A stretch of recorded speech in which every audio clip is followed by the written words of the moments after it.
नमस्कार। आज हमारे साथ हैं मध्य प्रदेश कांग्रेस कमेटी के सचिव श्री राकेश सिंह यादव जी। सर, स्वागत है आपका। जी नमस्कार। राकेश जी, मध्य प्रदेश में कोरोना का कहर जारी है और राजधानी भोपाल की बात करें तो आंकड़ा 4,500 के पार जा चुका है। रोजाना 100 के ऊपर नए मामले आ रहे हैं। इतने खराब जी हालात में आए दिन राजनेताओं के सोशल डिस्टेंसिंग का पालन ना करने की शिकायत आती रहती है। आप लोगों को जी हाँ। देखकर जनता भी वैसा ही करने लगेगी।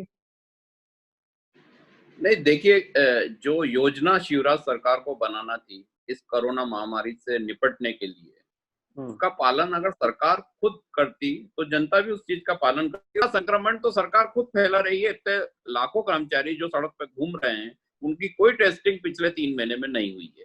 तो इन लोगों से जो लोग प्रभावित हो रहे हैं, जो लोग मिल रहे हैं पब्लिक डोमेन में, वो संक्रमित हो रहे हैं और उससे संक्रमण की चेन अब टूट नहीं पा रही है। ये बहुत बड़ी कमी है सरकार की, शिवराज सरकार की, जिसकी वजह से कोरोना संक्रमण अब रुक नहीं रहा। लॉकडाउन तो एक पुश बटन है कि आप थोड़े दिन के लिए रोक देंगे, लेकिन संक्रमण की चेन अगर आपको समाप्त करना है तो लाखों जो आपके जिनको कोरोना योद्धा आप बोल रहे हैं, वो लगातार 3 महीने से फील्ड में काम कर रहे हैं, उनकी जांच आप क्यों नहीं करा रहे हैं? आपने उनकी मृत्यु होने पे 50 लाख रुपए देने का तय करा है, लेकिन अगर वो जीवित रहते हैं और हमें बचाते हुए सुरक्षित रहते हैं और उनकी कोरोना की सही समय पे जांच होकर इलाज हो जाता है, तो मृत्यु को प्राप्ति नहीं होंगी। हाल के दिनों में जो घटनाक्रम सामने आया है, जिस तरीके से मध्य प्रदेश में सत्ता की कमान आपके हाथ से चली गई, वैसे ही क्या पार्टी के आपसी मतभेद और महत्वाकांक्षाओं का असर राजस्थान पर भी पड़ सकता है? नहीं देखिए, मध्य प्रदेश में जो सीटों का अंतर था उसका हम्म। बहुत बड़ा फायदा ज्योतिरादित्य सिंधिया ने लिया है और उसी के कारण बीजेपी ने ये खरीद फरोख्त करके सरकार बनाई है। वो कोशिश उन्होंने वहां राजस्थान में करने की कोशिश करी, उसके डायरेक्टर भी ज्योतिरादित्य सिंधिया थे, लेकिन वहां उनका डायरेक्शन फेल हो गया क्योंकि वहां अंतर बहुत ज्यादा था। बीजेपी की हम्म। 72 सीट थी और कांग्रेस की 107 थी। वहां खरीद हम्म। फरोख्त अगर 15-20 लोगों की कर भी लेते तो भी सरकार नहीं बन रही थी। उसके बाद उन्होंने उससे हाथ झटक दिया और पायलट इस राजनीति का शिकार हो गए।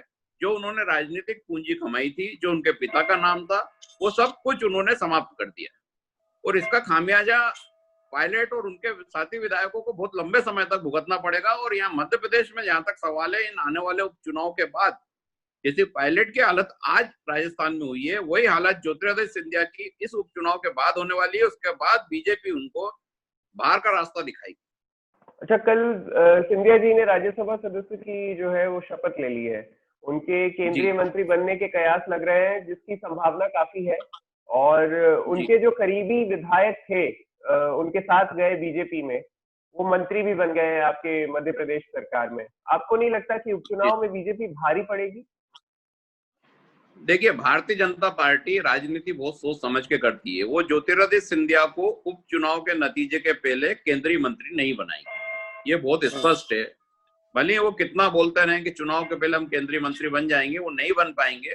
भारतीय जनता पार्टी भी जानती है कि मध्य प्रदेश की स्थिति ऐसी नहीं है कि एक तरफा चुनाव जीत के आ जाएंगे या चुनाव जीत सकते हैं। इनके खिलाफ बहुत माहौल बना हुआ है और अगर ये चुनाव नहीं जीतते हैं तो केंद्रीय मंत्री बनाना तो बहुत दूर की बात है। ये मध्य प्रदेश के एक क्षेत्र के नेता बन के रह जाएंगे।